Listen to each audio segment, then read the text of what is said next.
Bienvenidos. Qué feo que se escuchó eso. Bienvenidos, hermanos. A lo que yo llegué hoy le avisé a Anthony, creo que, y a William, que están encargados de la transmisión, que le cambien el título de este sermón porque lo cambié a última hora. Originalmente, como ustedes pueden ver en sus boletines, íbamos a hablar sobre el pasaje de Lucas 20 del 41 al 44, donde Jesús hace una pregunta y última pregunta a los escribas y a los fariseos en esta serie de Lucas que estamos estudiando, Cristo, el Hijo y el Señor de David. Era el título original para esta tarde, pero en la noche de ayer y hoy en la tarde decidí cambiarle el título y predicar algo diferente a Lucas. Así que hoy no vamos a estar estudiando Lucas, sino que vamos a hacer algo diferente porque no quería dejar pasar la oportunidad, ya que está fresco en nuestra memoria el reciente viaje, hacer una recapitulación de lo que nosotros aprendimos allá en los Estados Unidos, en esta reunión y talleres que tuvimos y nuestra experiencia que vivimos allá. Y quería de alguna manera entrelazar todo esto con lecciones espirituales y hacerlo en forma de sermón. Así que hoy quisiera compartir con ustedes estas lecciones que nosotros aprendimos y que he recopilado al menos en tres puntos en esta tarde. Como dije, esto estará entremezclado con algunas experiencias valiosas, así que será una especie de sermón diferente. No será expositivo en que nos enfocaremos en un solo pasaje de la Escritura, versículo por versículo, sino en varios textos que podemos recoger en el Antiguo y en Nuevo Testamento. Así que eso es lo que vamos a hacer. Y propuse y que les pasé a los hermanos allí es un ministerio que Dios prospera, o claves para un ministerio que Dios prospera. Claves para un ministerio que Dios prospera. Y hablando de ministerios que Dios prospera, ustedes saben, hemos mencionado varias veces las siglas en inglés aquí, pero debería preguntarles a ustedes cuando converse uno a uno si tienen idea de lo que estamos hablando. A veces digo TMI o TMI, ustedes escuchan desde el frente de nosotros estas palabras, pero no sé si ustedes entienden lo que eso significa. TMI, ¿alguno de ustedes sabe lo que eso significa? TMI. Esas son las siglas, TMAI. TMAI son las siglas en inglés de lo que en español sería la Academia Internacional del Maestro. La Academia Internacional del Maestro. ¿Qué es este ministerio? ¿O de dónde nace este ministerio y cuál es el propósito de este ministerio? Este ministerio nace de la iglesia del pastor John MacArthur en Grace Church y nace también del seminario dirigido por MacArthur, The Master Seminary, donde yo pude estudiar. Desde allí nace este ministerio. Ahora, ¿cuál es el enfoque principal de este ministerio? Este ministerio se enfoca en trabajar, ayudar, equipar, asistir a los graduados de ese seminario que han regresado a sus países y que tienen la intención o ya han comenzado a entrenar a hombres en sus países de orígenes para prepararlos para ser maestros o pastores. Allí es donde entra el TMAI, la Academia Internacional del Maestro, y ayuda de diversas maneras, de todas las maneras posibles para los que ya son miembros de esta academia, incluso reciben ayuda financiera, pero hay ayuda que va más allá de eso, ayuda académica, ayuda en recursos, ayuda espiritual, guía académica, en todas las áreas en las que necesita un seminario para mejorar y entrenar a hombres.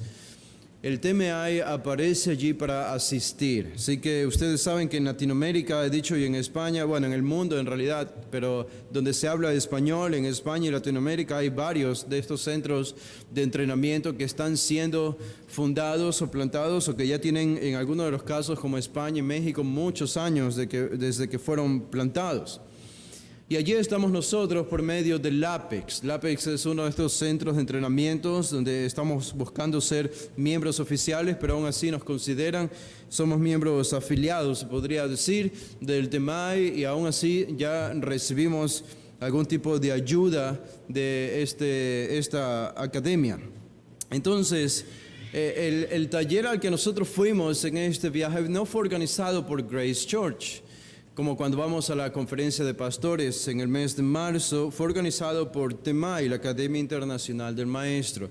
Y ellos hacen estas reuniones en diferentes países de Latinoamérica o España, así que en esta ocasión le tocó de nuevo organizarlo en Estados Unidos, pero no lo hicieron en California, donde está la iglesia de Grace, fue en Florida, es en la otra costa de Norteamérica. Así que no fuimos donde siempre vamos, a Los Ángeles, sino que estuvimos en Florida, en Fort Lauderdale. Allí en esta ciudad, hermosa ciudad, hay una iglesia de un hombre que estuvo por muchos años en Grace Church. Esta iglesia el Señor la ha prosperado, la ha bendecido, y fue en esa iglesia donde tuvimos nuestros talleres. Día lunes y día martes fueron los talleres intensos, casi todo el día estuvimos allí recibiendo diferentes tipos de enseñanzas, tanto espirituales como académicas. El TEMAI se sostiene de donaciones, de ofrendas de hermanos en la fe, ya sea de Grace Church o de otras muchas iglesias y organizaciones. Y eso a nosotros nos recuerda en realidad que el ministerio no es solo de los pastores, sino de toda la iglesia. Los ministerios prosperan en parte al menos. Los ministerios prosperan en parte, al menos en parte, cuando los creyentes dan y ofrendan a iglesias y ministerios para que puedan tener un mayor alcance e impacto. El TEMAI no sería lo que es hoy si no fuese por donaciones de creyentes. Pueden ser creyentes pobres o pueden ser creyentes ricos. En algunos de los casos, creyentes ricos fundan o soportan estos ministerios para que puedan tener un máximo alcance, y es lo que ha sucedido en la iglesia del pastor John MacArthur.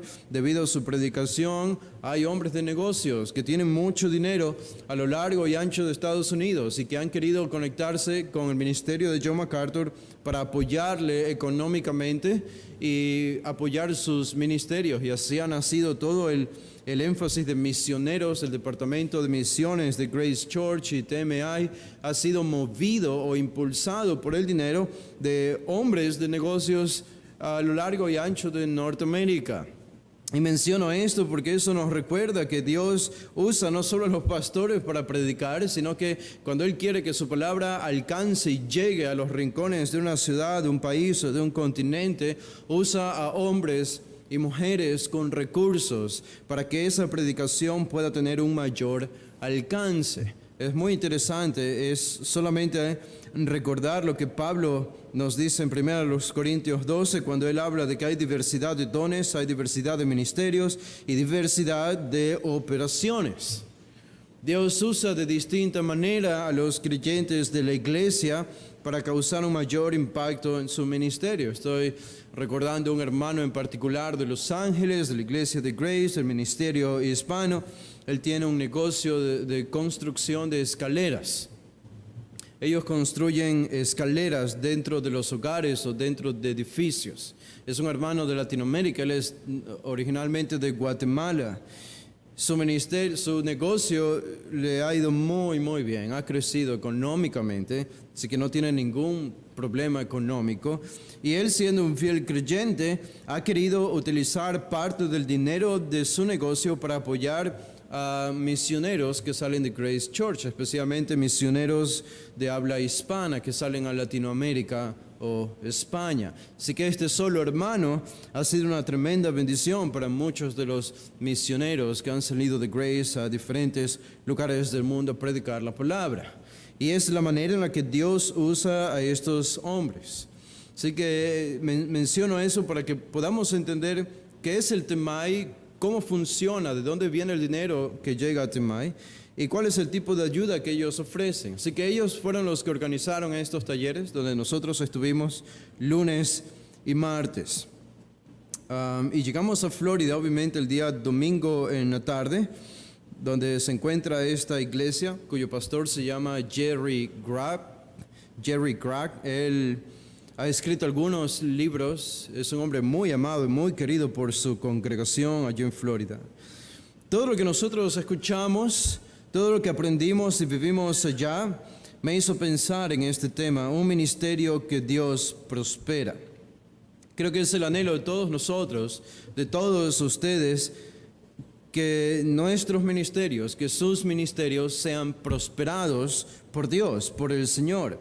Es todo el anhelo de todo creyente servir y ver cómo Dios prospera ese servicio para su gloria. Y esta prosperidad no siempre tiene relación con número de personas, un mayor número de personas. Si eso existe, bienvenido sea y damos gloria a Dios.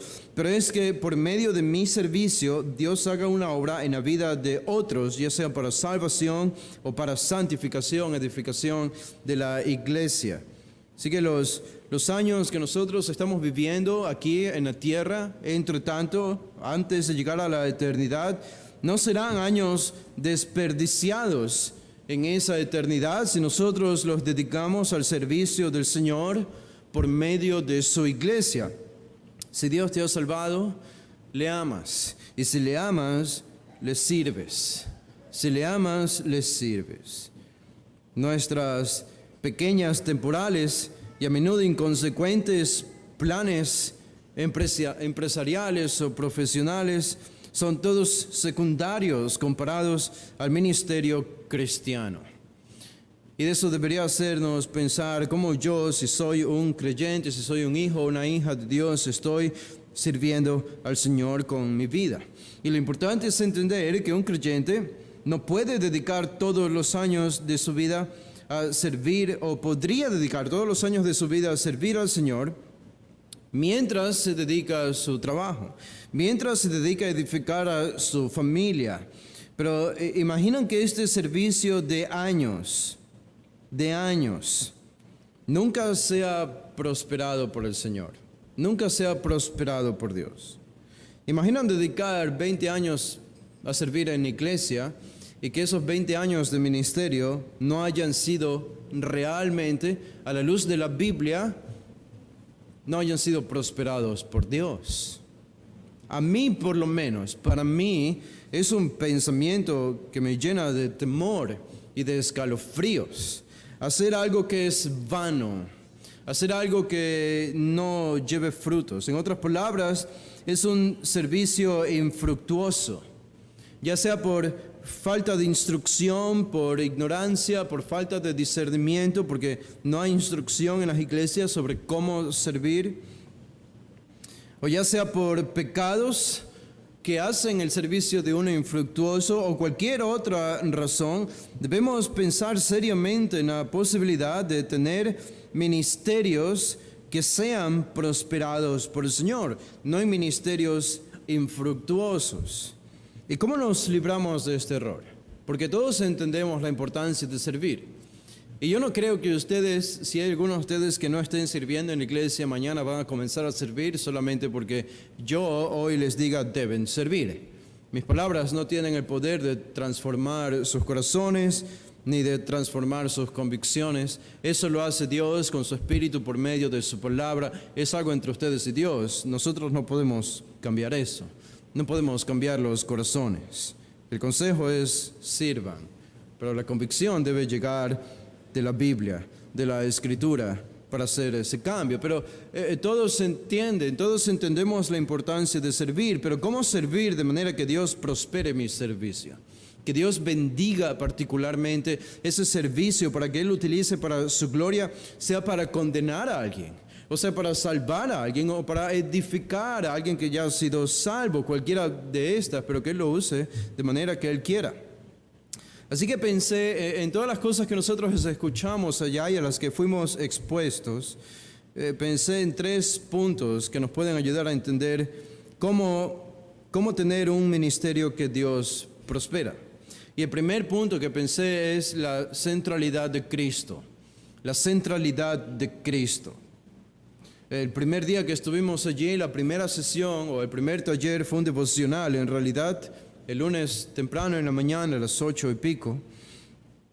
Y la primera sesión estuvo a cargo de un anciano de Grace Church que se llama Mark Tadlock.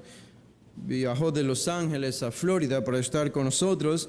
Y él es también el presidente del TEMAI. Él es el presidente del TEMAI. Y en la charla que él nos dio, que era un devocional, al menos para mí fue la de mayor impacto por el tema y los textos que él estuvo escudriñando con nosotros. Él habló sobre Cristo y su sufrimiento en la cruz. Sobre Cristo y su sufrimiento en la cruz. Observen estos pasajes conmigo. Si van al Evangelio de Juan, el capítulo 13, cuando Jesús habla a sus discípulos en el aposento alto, y después del aposento alto, esta reunión privada entre Jesús y los suyos, sin Judas presente, que era un apóstata, un falso. Pero Jesús dirige algunas palabras a sus discípulos allí en el capítulo 13, en el versículo 33, dice Jesús: sin embargo, es necesario, estoy leyendo Lucas, es la costumbre de predicar Lucas. Ya ustedes estaban leyendo, ¿qué libro estaban leyendo yo? En Juan 13, el versículo 33, hijitos, Jesús a sus discípulos les dice: aún estaré con ustedes un poco. Me buscarán, pero como dije a los judíos, así os digo ahora a vosotros: a donde yo voy, vosotros no podéis ir. Este habría sido un balde de agua fría para los discípulos que ya habían estado acostumbrados a estar con Jesús. Jesús era el que resolvía todos sus problemas. Jesús era el que siempre tenía la respuesta a todas las preguntas. Él era el guía personal de los discípulos, el consejero divino privado de los 11. Y ahora Jesús, de pronto, una vez que ellos ya estaban tan acostumbrados a estar con Él y no podían estar sin Él, Jesús les da la noticia de que Él se iba a ir, iba a partir. En el versículo 36, debido a esta noticia, Simón Pedro reaccionó y le dijo en el versículo 36 a Jesús, le dijo Simón Pedro: Señor, ¿a dónde vas? No tenía sentido para Pedro esto. Si habría sido por Pedro, a la luz del pasaje de la transfiguración, Jesús debía quedarse con ellos para siempre y nunca regresar al cielo. ¿Se acuerdan? Pedro le dijo allí a Jesús: podemos hacer 3 enramadas aquí. Una para ti, para Elías y para Moisés. Un tabernáculo, una pequeña casa para que te quedes con nosotros. Ahora recibe esta noticia y se sorprende y le pregunta a Jesús: ¿a dónde vas? Jesús le respondió: donde yo voy no me puedes seguir ahora, mas me seguirás después. Y de allí aparecen las famosas palabras tercas y necias de Pedro: ¿por qué no te puedo seguir ahora? Mi vida pondré por ti. Y Jesús anuncia su negación en el versículo 38. Pero el punto es este: Jesús estaba a punto de irse, de partir, ellos no le verían más. Y esta es la noticia que ellos reciben antes de su crucifixión. En el capítulo 14, noten el versículo 1, Jesús, por eso, debido a que esta noticia embargó de tristeza su corazón, porque sabía que no le iban a ver más, Jesús se ve en la necesidad de reafirmar los corazones de los discípulos y les dice en el versículo 1, no se turbe vuestro corazón. No se turbe vuestro corazón. El corazón de los discípulos estaba turbado, estaba triste, el corazón de ellos estaba con miedo, estaba tembloroso. Ellos sabían la hostilidad que los judíos tenían hacia Jesús, especialmente los líderes religiosos. Y ahora Él se va y nos va a dejar solos. Es la cuestión de que le amamos y no queremos que Él se vaya de nosotros, pero también está la cuestión de que a Él lo odian y le han perseguido y lo mismo van a hacer con nosotros, pero ahora estamos solos y sin nuestro guía líder. Estaban turbados. Esto es serio. Si ustedes se ponen en los zapatos o sandalias de los judíos, piensen en la policía y las autoridades de Guayaquil si de pronto comienzan a odiarles a ustedes solo porque son cristianos. Están dispuestos a matar a su líder y hacer lo mismo con ustedes. De pronto el líder les dice... El líder que les ha protegido todo este tiempo les dice: me voy a ir, no voy a estar más con ustedes. La persecución va a venir contra ustedes directamente. Eso llenaría de temor a cualquier corazón. Y es lo que los discípulos están viviendo. Por eso Jesús les dice: no se turbe vuestro corazón. Creéis en Dios, creed también en mí. Y les da la confianza de las moradas eternas en el versículo 2. En la casa de mi Padre muchas moradas hay, si así no fuera, yo os lo hubiera dicho, voy pues a preparar lugar para vosotros. Qué contraste entre el temor de una persecución terrenal y temporal con el versículo 2, un hogar eterno y celestial donde ellos van a vivir. Era necesario que Jesús se vaya, incluso era mejor para ellos que Jesús se vaya que Jesús se quede. Era preferible que Él parta a que se quede con ellos. ¿Por qué? Bueno, el versículo 2 nos dice por qué, al menos una de las razones. Porque si Jesús se iba, Él iba a encargarse personalmente de preparar una morada, una casa eterna celestial para sus discípulos, donde serían recibidos. Por eso añade en el versículo 3, y si me fuere y os preparare el lugar, vendré otra vez y os tomaré a mí mismo para que donde yo estoy, vosotros también estéis. ¿Cuál es el punto o el enfoque principal de las moradas eternas, de las casas eternas? No es solamente casas bonitas diseñadas para los hijos de Dios, celestiales y eternas. El asunto es que en el versículo 3, esas casas han sido preparadas por el Señor, han sido preparadas por Cristo para que esos sean los lugares donde nosotros habitemos junto a Él. Esta es la esperanza, que Él estará en esas moradas que han sido preparadas personalmente por Él. En otras palabras, estaremos de nuevo con Él. Por tanto, esta separación entre Jesús y los discípulos, Él les está diciendo es solo temporal, porque en la eternidad ustedes estarán conmigo en moradas que yo mismo he preparado, donde yo estaré y los llevaré. Este es el aliciente que Jesús está dando a sus discípulos ante la realidad de su partida. Noten el versículo 16, Jesús sigue ministrando la necesidad de sus discípulos tristes y con temor. Dice el versículo 16, y yo rogaré al Padre y os dará otro consolador para que esté con vosotros para siempre. El Espíritu de verdad, el cual el mundo no puede recibir porque no le ve ni le conoce, pero vosotros le conocéis porque mora con vosotros y estará en vosotros. ¿Por qué les convenía a los discípulos que Jesús parta y que no se quede con ellos? Porque si Jesús no se iba, no iba a poder enviar al Espíritu Santo, la tercera persona de la Trinidad. Era necesario que Él regrese a la gloria para enviar al Espíritu Santo. Y esto es lo que dice Jesús en versículos 16 y 17. Y este Espíritu Santo no sería como la segunda persona de la Trinidad, que estuvo con sus discípulos temporalmente. El Espíritu Santo estaría con ellos permanentemente, es lo que dice el versículo 17, pero vosotros le conocéis porque mora con vosotros y estará en vosotros. Así que el Espíritu Santo vendría sobre ellos, ya estaba en ellos, pero vendría de una forma especial en Pentecostés, Hechos 2, para morar sobre ellos de manera permanente.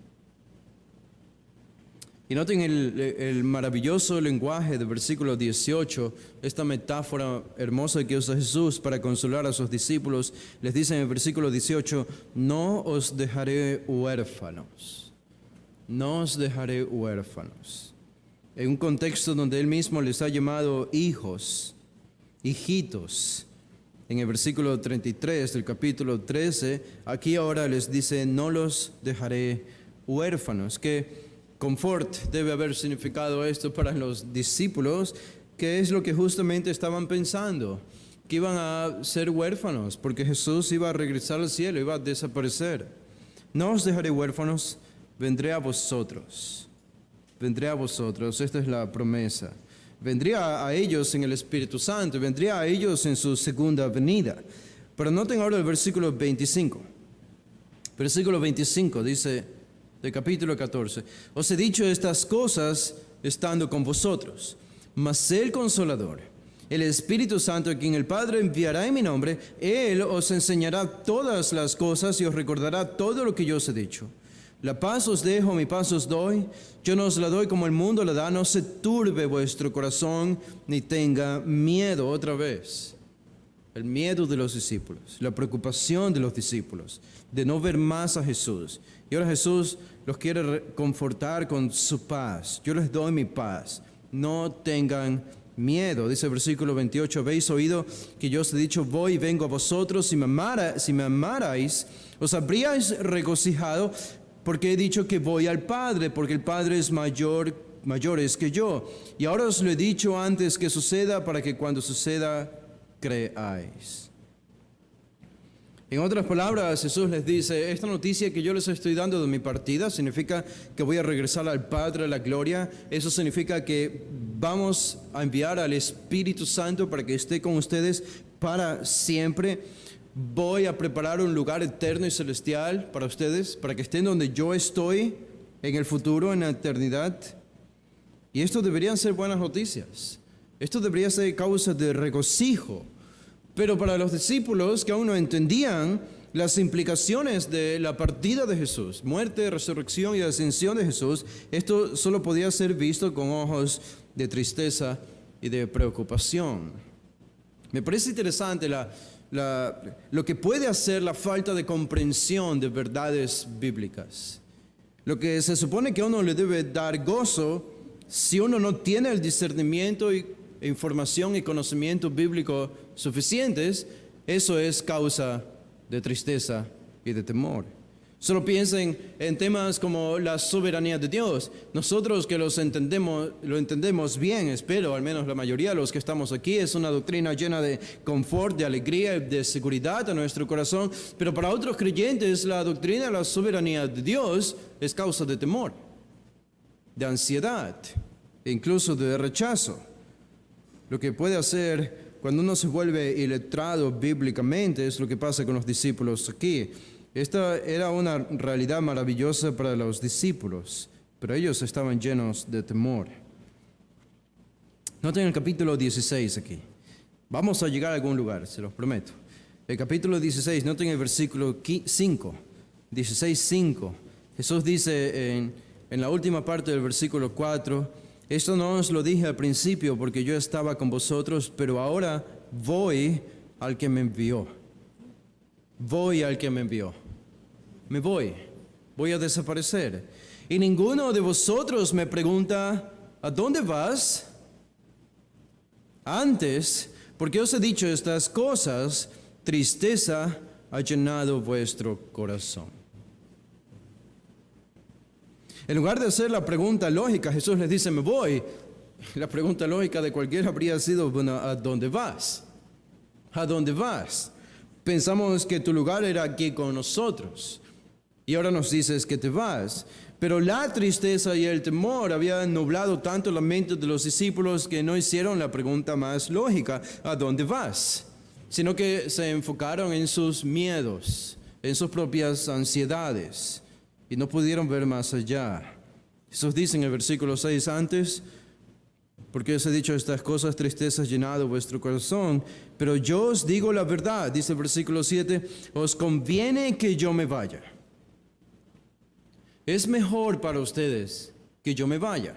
Ustedes serán más bendecidos si yo me voy a que si me quedo. ¿Por qué? Bueno, Jesús dice, porque si no me fuere, el Consolador no vendría a vosotros. Mas si me fuere, os lo enviaré. Y ustedes notan la manera en la que Jesús decide describir al Espíritu Santo. Él no dice, porque si yo me voy, vendrá el Espíritu Santo. Aunque está hablando del Espíritu Santo, pero no usa la referencia del Espíritu Santo. Usa una metáfora para describir una obra particular del Espíritu Santo que es el Consolador. Es lo que los discípulos necesitaban oír, especialmente en ese momento. Y una de las funciones del Espíritu Santo es consolar, el Paracletos, caminar del lado de alguien para sostenerle, ayudarle, acompañarle, guiarle, alimentarle, etc. Y Jesús dice, eso es lo que ustedes más necesitan, al Consolador. Y no vendrá si yo no me voy. ¿Y por qué era importante la venida del Consolador? Bueno, porque su obra está descrita en los versículos 8 al 11. Y cuando Él venga, convencerá al mundo de pecado, de justicia y de juicio. Por eso les conviene que yo me vaya, porque cuando Él venga, Él hará esta obra de convencer al mundo de pecado, justicia y juicio, todo lo que tiene que ver con el ministerio cristiano, con nuestro ministerio. Noten el capítulo 17, el versículo 5, terminando ya esta instrucción extensa de Jesús con sus discípulos. En el capítulo 17, ustedes recuerdan, Jesús ora al Padre, una oración personal e íntima entre el Padre y el Hijo, y dice en el versículo 5, Juan 17, 5, ahora pues, Padre, glorifícame tú al lado tuyo con aquella gloria que tuve contigo antes que el mundo fuese. Jesús amaba a sus discípulos, habría querido quedarse con ellos y acompañarles, pero había algo más que era prioritario para el propio Jesús y que anhelaba incluso más, y lo tenemos en este versículo 5. Glorifícame tú al lado tuyo. Él quería ser glorificado y estar junto a su Padre, así como Él lo había estado desde la eternidad pasada. Este versículo 5 tiene implicaciones muy importantes cuando hablamos de la naturaleza humana de Jesús. Y el cambio o la modificación en la segunda persona de la Trinidad cuando decidió humanarse o encarnarse y venir a este mundo en un bebé. Esto significa que Jesús en su naturaleza humana no estaba glorificado junto al Padre, estaba aquí en la tierra como cualquier otro ser humano. Ustedes pueden imaginar cómo uno se sentiría si nosotros apenas podemos ver atisbos lejanos. Algo de la imaginación nos podrá ayudar. Seguramente lo que encontramos en la Escritura es principal, pero apenas podemos imaginar cómo será vivir en la gloria junto a Dios, siendo glorificados, en cuerpos glorificados, junto a la presencia del mismo Dios Trino por el resto de la eternidad. Es un pensamiento inmesurable, no lo podemos medir. Apenas podemos imaginar lo que significará eso. Y aún así, cuando logramos pensar y meditar seria y profundamente desde la Escritura en esa realidad de nuestra futura glorificación junto al Padre, y lo hacemos de manera bíblica, todo lo que pasa aquí abajo en la tierra lo vemos solo como un medio para llegar a eso. Las cuestiones que antes nos interesaban, que son terrenales, ahora son secundarias. Pierden su apetito en comparación a la gloria más eminente, que es la gloria celestial, la del Padre. Y eso que nosotros no hemos experimentado, eso apenas lo vemos hacia el futuro, con imaginación. Así que hay algo, yo diría, de una ansiedad sana que un creyente puede tener. Una sana ansiedad, una sana ambición por estar en la gloria junto al Padre. Y creo que esa debería ser nuestra meta siempre. Pero Jesús, ¿imaginan la sana ambición que habría sentido Jesús? Alguien que sabía lo que significaba estar en la gloria del Padre, porque Él había estado en esa gloria en la eternidad pasada hasta que se encarnó. Él sabía, por decirlo entre comillas, de lo que se estaba perdiendo mientras estaba en los días de su humanidad aquí abajo en la tierra. ¿Cuánto mayor anhelo no habrá sentido su alma y su corazón de regresar a esa gloria habiéndola saboreado ya? Es un sentimiento tan profundo que no podemos comprenderlo solo con estas palabras: glorifícame tú al lado tuyo. En eso vemos el gran anhelo y deseo profundo de Jesús de volver a esa gloria. Dice, con aquella gloria que tuve contigo antes que el mundo fuese. Él estaba esperando ese momento y sabía que ese momento había llegado. Estaba a punto de partir y regresar a la presencia de su Padre. Ahora, todo esto nos ayuda solamente como una preparación para algo de lo que hemos hablado antes. Yo he mencionado esto antes, pero Mark Tatlock, en este devocional que nos estaba hablando, él hizo énfasis en este segmento de Jesús después de hablar estas palabras. Ustedes se acuerdan que él fue al huerto de Getsemaní junto a sus discípulos. Y en el huerto de Getsemaní Jesús comenzó a orar al Padre con todos estos sentimientos que nosotros hemos visto aquí. Él fue a orar al Padre y la oración la tenemos registrada en los 3 evangelios, Mateo, Marcos y Lucas. Y en Mateo 26 particularmente, es lo que dice en el versículo 36, Mateo 26, 36. Entonces llegó Jesús con ellos a un lugar que se llama Getsemaní y dijo a sus discípulos: sentaos aquí entre tanto que voy allí y oro. No voy a profundizar en este pasaje, lo vamos a estudiar en poco tiempo en el Evangelio de Lucas. Así que me conviene no decirles muchas cosas sobre este pasaje. Pero Jesús fue con sus discípulos a este huerto para orar. Y tomando a Pedro y a los 2 hijos de Zebedeo, comenzó a entristecerse y a angustiarse en gran manera. La gran tristeza y una gran angustia para Jesús. ¿Qué pasó? El hombre que estaba dando confort y consolación a los discípulos tristes, ansiosos y desesperados, ahora de pronto aparentemente se encuentra en la misma condición. Algo de temor, angustia, tristeza, casi lo mismo que habían estado experimentando sus discípulos cuando Él les dijo que iba a regresar al cielo. Ahora le tocaba a Jesús. Y Mateo dice en gran manera, se angustió en gran manera. Ahora, ustedes saben que Jesús nunca pecó, y más les vale creer que Jesús nunca pecó. Y no solo que nunca pecó, sino que no pudo haber pecado. Porque nunca dejó de ser Dios. Y como Dios era imposible que Él peque. Él nunca pudo haber pecado, era imposible, imposible. Pero, ¿cómo entendemos la descripción de Mateo en este versículo 35 de que Él se entristeció y se angustió en gran manera? Ha sido popular, no es del todo falsa, yo diría parcialmente falsa en algunos casos. Esta frase muy popular entre los evangélicos. ¿Cuál es la perfecta medida? ¿Cuál es la perfecta medida para conocer si estás haciendo la voluntad de Dios o no? Yo me acuerdo creciendo en la iglesia evangélica, siempre escuchaba esto y a veces hasta incluso aconsejaba esto a otros. ¿Cómo sabes si estás haciendo la voluntad de Dios y tomaste la decisión correcta? La paz. La paz, ¿verdad? Si tienes paz, sabes que es de Dios. Si no tienes paz, no es de Dios. Tengo paz en mi corazón y sé que esta es la voluntad de Dios, porque Él ha puesto esa paz. Bueno, solo 2 cosas acerca de eso. Primero, que la cuestión de la paz puede ser algo muy subjetivo. Muy subjetivo. Uno puede estar haciendo algo que no debe y aún así engañarse a sí mismo y decir que tiene paz.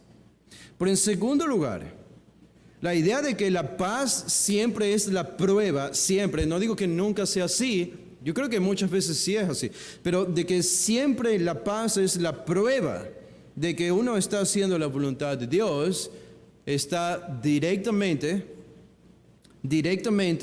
negado por este versículo que acabamos de leer. Porque si Jesús siempre fue perfecto, Él nunca pecó y siempre hizo la voluntad de Dios, aquí yo encuentro un hombre que no tiene paz. Eso me dice algo a mí. El no tener paz en algunas circunstancias no necesariamente significa que es algo pecaminoso. Jesús siendo perfecto, de algo puedo asegurarles, Él no tenía paz aquí. Él no tenía paz.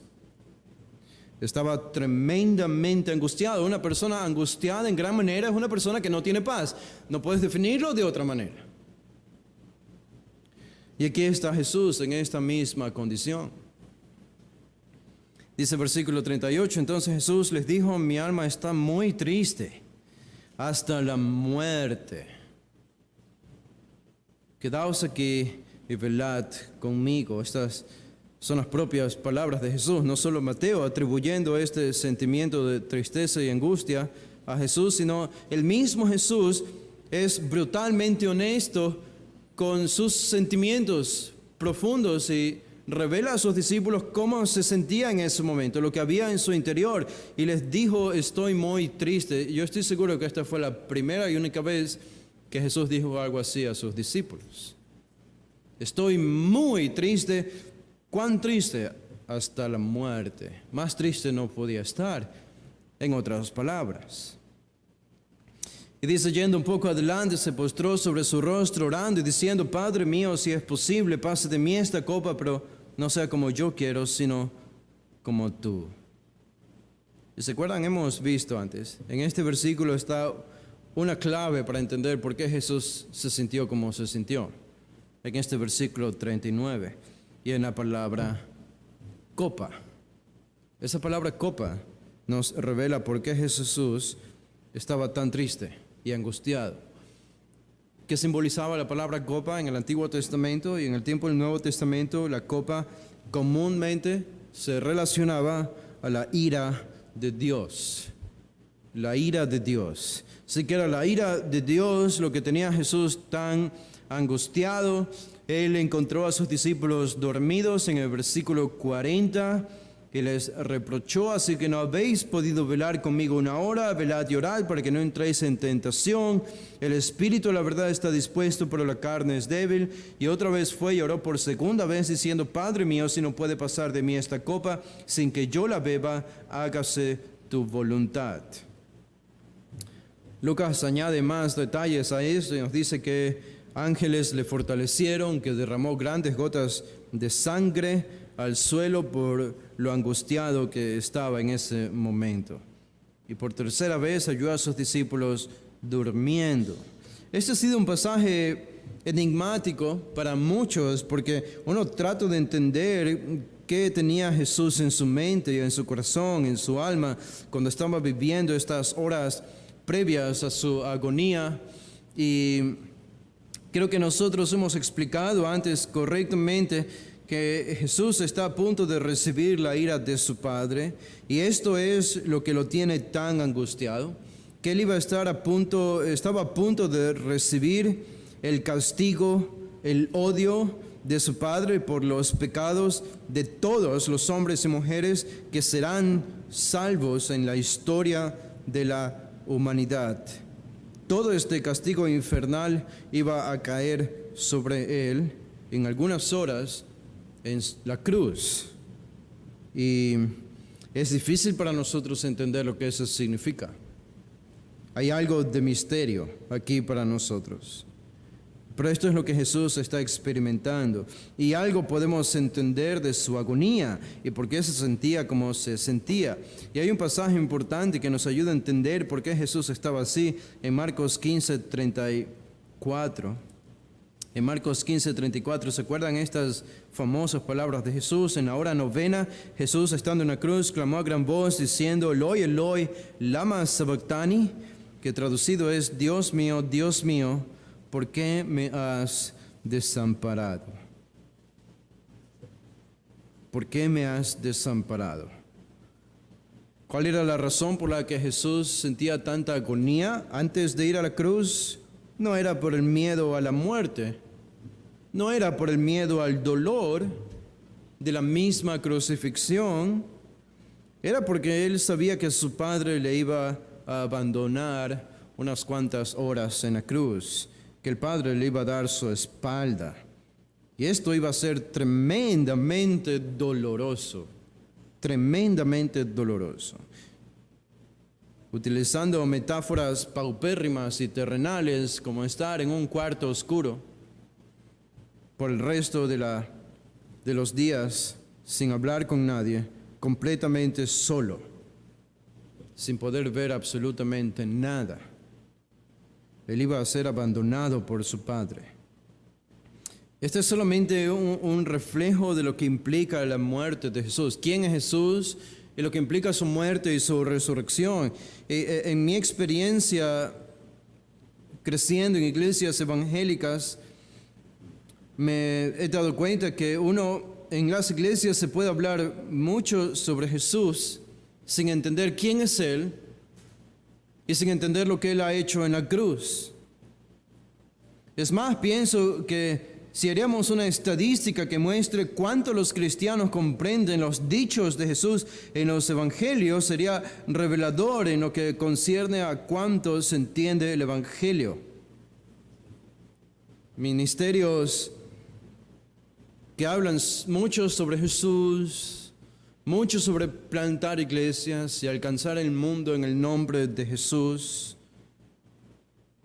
que incluso se adhieren a la reforma protestante, carecen de un conocimiento de quién es Él, carecen de profundidad. Hace 2 semanas estaba viendo uno de estos ministerios muy populares, a los que muchos se han subido al vagón de estos ministerios, de este ministerio particular. Y uno de los representantes de este ministerio ahora estaba hablando a favor de recibir homosexuales y lesbianas en las iglesias para hacerlos sentir bien, ¿no? Para ayudarles a cambiar, a confrontar su pecado, predicarles el evangelio, ¿no? Sino simplemente ayudarles a sentirse bien dentro de la iglesia, aceptados dentro de la iglesia. Y nunca habló de pecado, nunca habló de arrepentimiento, nunca habló de confrontación. Estos son los ministerios. Poco se conoce de Jesús. Cuando Mark Tatlock estaba hablando sobre este punto particular del Padre abandonando a Jesús, decía algo, esta fue la primera vez, la única vez en la historia eterna en la que el Padre abandonó al Hijo. Nosotros podríamos imaginar lo que significaría para nosotros, de nuevo, ser abandonados por Dios, pero alguien que ha vivido junto a Él en la eternidad pasada, en la gloria, ahora experimentar un abandono entero y completo del Padre, debía haber sido tremendamente agónico. Y eso es lo que Jesús experimentó. Me acuerdo cuando Mark Tatlock explicaba esto, tuvo que hacer una pausa porque estaba a punto de llorar. Y después siguió hablando. Entender que Jesús fue pulverizado por la ira del Padre en la cruz y que este es el significado de su agonía en el huerto de Getsemaní tiene que recalibrar nuestros ministerios, nuestras vidas. Es el centro de todo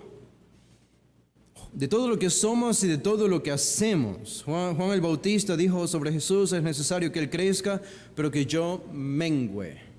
Pablo dijo en 1 Corintios 2, me propuse no saber entre vosotros cosa alguna, sino a Jesucristo y a este crucificado. Nuestros ministerios deberían estar centrados en Cristo. Si no están centrados en Cristo, Dios nunca va a prosperar estos ministerios. ¿Cómo nos centramos en Cristo en nuestras devociones privadas y nuestro mensaje público? En la manera en la que servimos imitando a Cristo en todo lo que hacemos. Pero esto nos lleva al segundo punto. Los 2 puntos finales son breves, así que estamos cerca de terminar. Un ministerio que Dios prospera es un ministerio centrado en Cristo, pero en segundo lugar es un ministerio que tiene piedad personal o santidad personal. Cuando llegamos el día domingo fuimos hospedados por un hombre llamado Patrick. Patrick, un hombre blanco, gringo para ustedes. Un hombre americano. Tenía su casa a 7 minutos de la iglesia, muy cerca, en maravillosa y muy bonita ciudad de Fort Lauderdale. Y un hombre con mucho deseo de ayudar y de recibirnos y de hospedarnos, y lo hizo con mucho cariño, con mucha atención. Así que él estaba allí. Yo tenía que conversar con él porque él solo hablaba inglés, no hablaba español, así que a veces le traducía a mi papá lo que a veces los encontraba hablando solos, a ellos dos, y no sabía qué estaban diciéndose o comunicándose, era algo gracioso. Pero Patrick siempre lo vamos a recordar por su amor, su hospedaje, su hospitalidad hacia nosotros. Él tenía perros, 2 perros, uno era de él y el otro lo estaba cuidando para personas ricas, era parte de su trabajo. Su perro era un perro de estos muy pequeños, perros, no sé nada de raza de perros, así que ustedes sabrán qué raza era, pero era un perro muy pequeño, el otro era un poco grande, muy cariñosos también, muy amistosos, juguetones siempre con nosotros, deseando siempre ver a personas, ningún problema con los perros. Algo particular que sucedió un día es que el día lunes dormimos allí, el domingo, el lunes, y amanecer martes nos fuimos a la iglesia, estuvimos todo el día allí en estas reuniones y cuando regresamos en la noche, Patrick se acercó a nosotros y nos dijo que alguien ha dejado la puerta de su cuarto abierta cuando se fue, uno de los dos, mi papá o yo. Él no sabía quién, o yo creo que él sabía, pero no quería decirlo. Y él dijo, sí, es que los perros entraron a ese cuarto y se agarraron unas pastillas que estaban allí y estaban mordiendo esas pastillas. Pero Patrick decía, pero no se preocupen porque no se las comieron. Ellos solo las arrastraron y las sacaron fuera del cuarto. Y en ese momento mi papá sabía que él había dejado la puerta abierta porque él tenía las pastillas. Pero en ese momento dijo, bueno, no importa, eran vitaminas. Entonces yo le traduje a Patrick, pero no te preocupes, incluso si se las comieron, mi papá dice que eran vitaminas, así que no les pasaría nada a los perros, más bien algo bueno se habrían comido. Cuando mi papá registró sus pastillas dentro del cuarto, se dio cuenta que lo que se habían comido eran las pastillas para la presión y que sí las habían comido. Ahora, no sé qué pasó, en esa noche los perros se veían bien, pero el día siguiente no los vimos más. Y no los vimos más a Patrick, así que esperamos que los perros sigan vivos, después de comerse las pastillas para la presión que estaban allí. Y no pudimos verlo en nuestra despedida, yo le dejé un mensaje de voz, traté de ser muy cariñoso con Patrick y agradecerle por toda su hospitalidad. Y no recuerdo si me disculpé por los perros, pero espero que estén vivos y verlos en algún futuro. Los perros de Patrick, pero menciono a Patrick porque varias conversaciones breves que tuve con él siempre me mencionaba a su pastor Jerry Craig y no se cansaba de enfatizar de que esto me dijo literalmente: no he conocido un hombre más santo que Jerry, no he conocido un hombre más santo que Jerry, hablando de su pastor. Y qué emoción escuchar esto de su miembro, alguien que seguramente ha caminado con él, que le ha ayudado, que le ha ministrado con su predicación, con sus consejos, que ha visto su vida modelada y que busca imitarle. Se podía ver en el rostro, en las palabras y manifestaciones de Patrick, el agradecimiento por estar en esa iglesia y tener un pastor como Jerry. Él incluso se cambió de casa y de trabajo por estar más cerca de la iglesia y poder asistir a esa iglesia y estar bajo el cuidado, la dirección y la predicación como Jerry Craig. En realidad, con todos los que yo pude hablar que eran de esa iglesia, hablaban y decían casi lo mismo de este pastor, Jerry Craig. Y a menudo ignoramos el impacto de las promesas en la Biblia, porque yo pensaba en la vida de este hombre, pensaba este es un hombre con una vida piadosa, con una vida santa. Y puedo ver, al estar en esa iglesia, conocer a los hermanos de la iglesia, puedo ver cómo Dios ha bendecido esa iglesia, ese ministerio, por la santidad o usando como un medio, como un vehículo, la piedad y la santidad de hombres como ese pastor Jerry. Seguramente no es el único, hay otros ancianos allí, miembros de la iglesia también. Tal cual es el pastor, es la iglesia. ¿Cuál es el efecto? ¿Cuál es el producto de esto? Dios bendiciendo y prosperando ese ministerio. Y ese ministerio es una iglesia que está creciendo, que está llevando frutos. Ellos tienen su propio seminario y jóvenes llegan incluso de otros estados allí para estudiar en ese seminario que tiene su seno en la iglesia local, en la iglesia de Jerry Craig. Y decía yo, pensando en este tema de la santidad, de la piedad, que es, pienso yo, un requisito para que Dios bendiga nuestros ministerios, para que Dios prospere nuestros ministerios en la iglesia. Creo que a menudo ignoramos el impacto, la importancia de las promesas en la Biblia para nuestra santificación. A menudo nos chocamos con la realidad de nuestra debilidad y nuestro pecado, eso nos desalienta y pensamos que Dios no podría usar a alguien como yo. Claro, porque fracasé, porque le fallé, porque pequé, porque hice esto o lo otro. Y creo que los pecados tienen este efecto de, en lugar de mirar a la gracia de Dios, a la gloria de Cristo, salir de este círculo vicioso para crecer en santidad, nos quedamos con este tipo de pensamientos. Es bueno, esto es lo que yo soy, este es mi pecado, es lo que siempre hago, no puedo más y la santidad no funciona en nosotros. No crecemos en santidad. Consideren conmigo esta promesa. Solo la voy a leer, no voy a explicarla casi, pero vayan al libro de Hebreos, el capítulo 13. Breve promesa, pero en las palabras de un autor llamado Armand Tiefel, llamó a esta promesa la más alentadora en toda la Biblia. La promesa más alentadora en toda la Biblia. Dice en Hebreos 13:5, sean vuestras costumbres sin avaricia, contentos con lo que tenéis ahora, porque Él dijo, no te desampararé ni te dejaré. De manera que podemos decir confiadamente, el Señor es mi ayudador, no temeré lo que me pueda hacer el hombre. Pueden ver dónde está la promesa más alentadora en toda la Biblia, allí al final del versículo 5, no te desampararé ni te dejaré. No te desampararé ni te dejaré. Y lo primero que notamos de esta promesa es que no es un invento del autor de los Hebreos, es una cita del Antiguo Testamento. Es decir, en otras palabras, son las mismas palabras de Dios en el Antiguo Testamento. Aparecen en varios pasajes del Antiguo Testamento, no solo uno. Aparece en Génesis 26:24, cuando Isaac estaba sufriendo por amenazas de otros pueblos contra él y su familia y su clan. Dios se aparece y le dice, no temas porque estoy contigo. No temas porque estoy contigo. En Génesis 28:15 vuelve a aparecer, pero en esta ocasión se le aparece a Jacob, Dios, con esta promesa, porque Jacob estaba a punto de enfrentar sus rencillas familiares con su hermano por lo que había hecho en el pasado. Estaba lleno de temor y de ansiedad, incluso estaba temiendo por su propia vida. Y de nuevo estas palabras, no temas,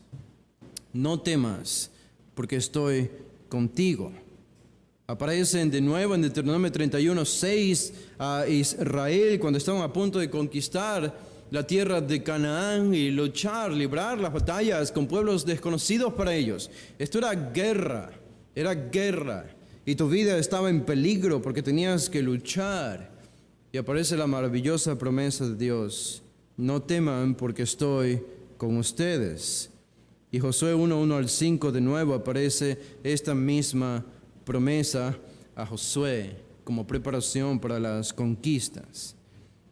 Así que esta es una promesa que se aplica de manera multiforme a diferentes circunstancias, incluso en el Antiguo Testamento. Y seguramente aquí el autor de los Hebreos lo está aplicando a las circunstancias de los hebreos que también están sufriendo persecución.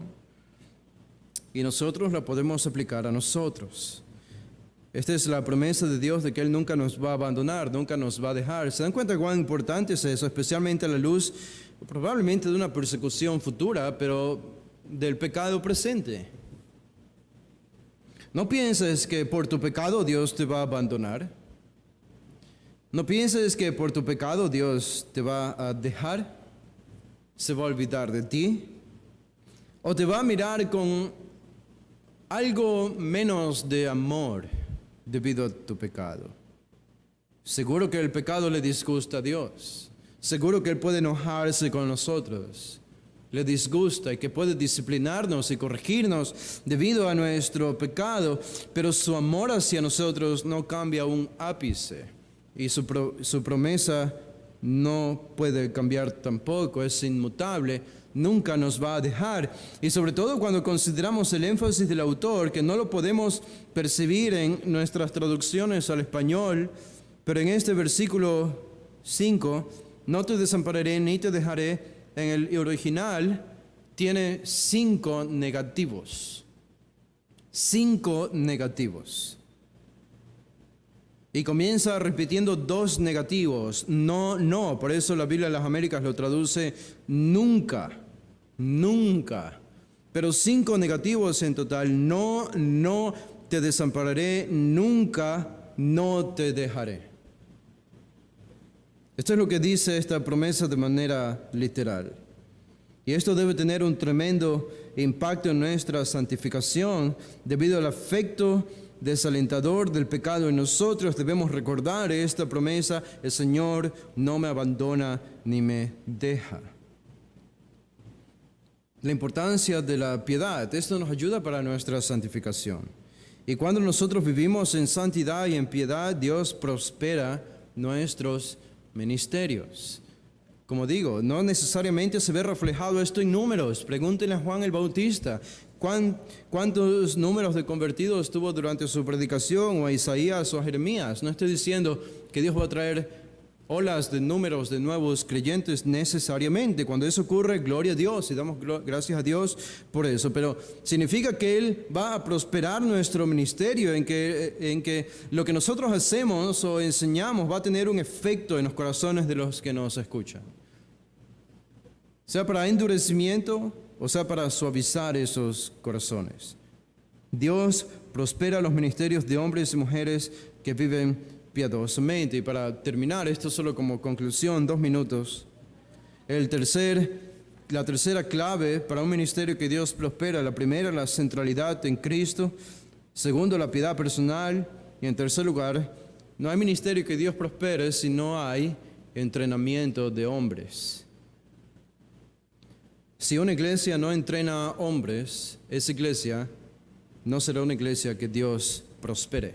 No será un ministerio que Dios prospere. Y no solo estoy hablando de entrenamientos formales como LAPEX, un instituto, un seminario. Es de manera más amplia la obligación que tenemos de servirnos unos a otros. Los dones que hemos recibido tienen que servir para edificar a otros. Recuerdo la última sesión, Jerry Craig, el día martes, al finalizar, habló sobre la importancia de esto. Y él decía a los que recibían como nuevos estudiantes en el seminario, hacía un escrutinio muy concienzudo y detallado de quiénes eran ellos, cómo andaba su vida en su santificación, si tenían familias, cómo andaba su familia. Y la pregunta que ellos le hacen a los estudiantes nuevos del seminario no es, bueno, ¿qué tal predicas? ¿Cómo lideras? No. ¿Cuán buen miembro de la iglesia eres? Es lo primero que necesitamos saber. ¿Cuán buen miembro de la iglesia eres? ¿Con cuánta frecuencia asistes a los cultos? ¿Cómo sirves a tus hermanos dentro de la iglesia? Eso es lo que nos interesa. Porque no eres capaz de ser un líder, un predicador, ni pastor, sino primero eres un buen miembro de la iglesia. Y me encantó este énfasis de Jerry Craig en el seminario que ellos tienen allá en Fort Lauderdale para los nuevos estudiantes que reciben, porque ustedes ven más y más cómo los seminarios se inclinan solo a un entrenamiento académico, teológico, frío, y no hay una preocupación por el lado espiritual de los estudiantes. El propio Jerry Craig nos contó un día que le hizo una pregunta a Albert Mohler. Ustedes saben que Albert Mohler es el presidente de uno de los seminarios más grandes bautistas allá en Estados Unidos, el Seminario Bautista del Sur, que tiene buena doctrina, pero Jerry Craig le hizo una pregunta sobre la vida espiritual de los graduados del seminario de Mohler. Fue una pregunta muy particular y específica, y Jerry Craig nos dijo que Mohler balbuceó. No pudo responder esa pregunta. Claro que no podía responder esa pregunta, porque aunque es un seminario con buena doctrina, no hay un enfoque en la espiritualidad de los estudiantes. Y me temo que muchos de los seminarios que hoy los tenemos en alta estima y que son prestigiosos, están inclinándose cada vez más y más a este tipo de entrenamiento frío y calculado solo de ortodoxia y de teología, sin preocuparse por la vida piadosa. El entrenamiento de hombres debe involucrar todo esto. Todo esto. Por eso es importante en un seminario o instituto tener a maestros que sean pastores en sus iglesias locales. Henry Tolopilo estuvo allí. Él sirve en esa iglesia. En el lado hispano han comenzado con un grupo, tiene un grupo de 60 personas. A las que está ministrando y predicándoles semana a semana. Y los ancianos de esa iglesia, Jerry Craig le pidió a Henry que se encargue de este grupo de hispanos. Nuestros hermanos Richard y Luis ahorita estuvieron hospedados en la casa de uno de estos hermanos hispanos, Isaac Torres, con su esposa. Ellos dos, ya ancianos, tienen una hermosa y maravillosa casa allí en esta ciudad. Es como entrar casi a una mansión linda, llena de césped y jardines. Atrás de este hogar hay un lago en forma circular que es compartido por diferentes casas, así que la vista es hermosa, es hermosa. Lo que hace el impacto del cristianismo y del capitalismo en oposición al socialismo, ¿no? Eso es. Y ellos estuvieron hospedados allí. Y Isaac Torres, este hermano mayor, ya nos contaba cómo Henry siempre va a la casa y tienen reuniones allí, a veces estudios, o se reúnen para conversar, tener camaradería entre los hermanos del ministerio hispano en esa iglesia. Y algo que nos decía Henry en la sesión del día lunes, cuando él estuvo hablándonos también, era algo que él hacía cuando estaba en Grace. Y Henry también lloró. Henry es de esos que a veces cuando habla de este tema llora. La única vez que lo he visto llorar a Henry es cuando ha hablado de los estudiantes del seminario a los que él ha tenido la oportunidad de pastorear o discipular cuando estuvo en Los Ángeles, en Grace Church. Cada vez que él se acuerda de estos estudiantes, que ahora son pastores y están en diferentes lugares, él llora, se conmueve. Y cuando él estaba así triste y emocionado conversando sobre esto, Alejandro Pelufo estaba ahí sentado y Alejandro lo interrumpió. A veces Alejandro hace eso. Y le agradeció a Henry, le dijo: te agradecemos, Henry, porque este es el efecto que tú has tenido en nosotros. Recibimos la doctrina del seminario, pero contigo fuimos entrenados en la piedad, en la santidad. Tú nos diste ese verdadero entrenamiento para servir en la iglesia local. Y Alejandro se puso también emocionado y triste y quiso llorar. Y los dos estaban allí y Henry lo miró y dijo: ya parecemos dos viejitos que están llorando, recordando el pasado. Y fue un tiempo hermoso porque Henry se puso a mencionar en una lista que había escrito cada uno de los estudiantes que habían pasado por el Master Seminary y que habían servido bajo su ministerio. Y muchos estábamos allí presentes y él los podía ver y podía ver el efecto de su ministerio, no solo en lo académico, sino también en lo piadoso. Una iglesia no puede sobrevivir si no se entrena a hombres, porque ellos son los que sirven en la iglesia. Ellos son los que lideran ministerios. Ellos son los diáconos futuros y son los futuros pastores.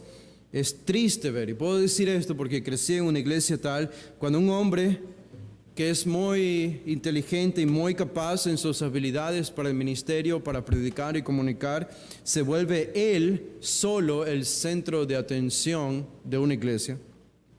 Y en todos sus años de ministerio conocí a un pastor que tuvo 50 años de ministerio. En los 50 años de ministerio no entrenó a un solo hombre. No entrenó a un solo hombre. ¿Qué pasó? Cuando murió, no quedó nada. No quedó nada. Legado, ninguno. Su recuerdo, olvidado fácilmente. Fácilmente. Su ministerio no tuvo un impacto duradero. Porque no se dedicó en los 50 años a preparar y entrenar hombres para el ministerio a la manera bíblica. Esto es lo que hace un verdadero hombre de Dios.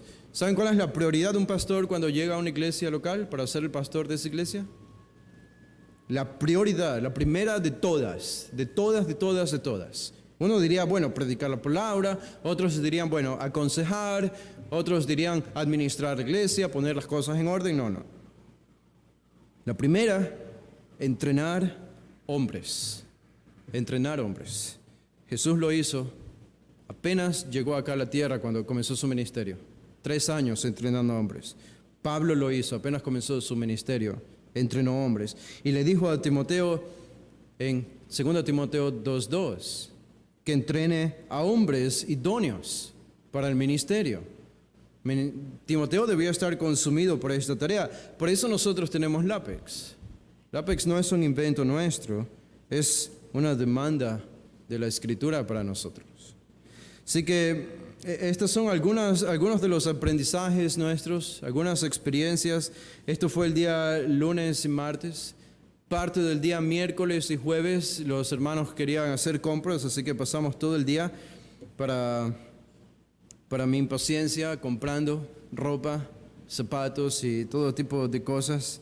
Esta fue la agonía que yo viví, ver cómo otros se demoran al elegir camisetas y ropas para comprar, pero es parte del viaje y entiendo y lo hacemos con gozo y con cariño, y también aprovechamos para comprar algo, pero esos fueron los días miércoles y jueves, y el día viernes que ya nos regresábamos en la noche, fuimos a la playa en Fort Lauderdale y tuvimos un tiempo hermoso allí y comimos también, y después de esto regresamos al hotel. Así que fue un tiempo de aprendizaje, de camaradería. El Señor profundiza nuestras relaciones con los hombres que estuvimos allí y entre los pastores que fuimos de Ecuador también, y ese era parte del propósito. Así que el Señor logró lo que Él quería hacer con nosotros, estamos seguros, y orando que lo siga haciendo en el futuro. Bueno, espero que esto haya sido útil para ustedes, haya sido de ayuda. Seguramente hay experiencias o vivencias de las que me estoy olvidando y que han quedado allí, pero creo que estas son algunas de las más significativas, al menos para mí, de todas las que vivimos. Vamos a hacer una oración para terminar. Padre, te damos gracias, Señor, por cómo en tu infinita sabiduría has determinado que los ministerios existan y sean llevados a cabo por hombres y por mujeres en la iglesia para tu honra y para tu gloria. Seguramente, Señor, vivimos para servirte. No hay otro propósito en nuestra vida sino servirte. Si no, no tendría sentido existir. Si tú eres el creador de todo y con amor demandas de nosotros este servicio, porque allí está nuestro bien y nuestro mayor gozo. Y queremos hacerlo, pero queremos hacerlo de manera que tú prosperes lo que nosotros hacemos en nuestro servicio a ti. Y Señor, rogamos que tú hagas que nuestros ministerios estén centrados en Cristo, que estén llenos, permeados por una vida piadosa en santidad, y que esté de alguna u otra manera involucrado en el entrenamiento de hombres, sino de manera directa enseñándoles, apoyando ministerios que se dedican a entrenar a hombres. De alguna manera, Señor, como se habla de las misiones con frecuencia, si no vamos como misioneros, sostenemos la cuerda de la cual se sostienen los misioneros, enviándoles ayudas, orando por ellos, pero de alguna manera involucrados en esos ministerios. Y ruego, Señor, que esta iglesia esté tan involucrada con ese tipo de ministerios de entrenamiento de hombres, y que los ministerios de los hermanos aquí en la iglesia sean prosperados por tu mano poderosa para recoger esos frutos que nos llenan de gozo. Gracias te damos, Señor, por tus maravillosas promesas. Oramos en el nombre de Jesús. Amén. Pueden ponerse de pie, hermanos. Vamos a hacer una oración para terminar. Padre, te damos gracias por este día de tu palabra, de comunión entre hermanos, Señor. Ahora que seguimos en tiempo de comunión, bendícenos, Señor, y regresamos a nuestros hogares, iniciamos una nueva semana. Que tu palabra more abundantemente en nosotros. Lo pedimos en el nombre de Cristo Jesús. Amén.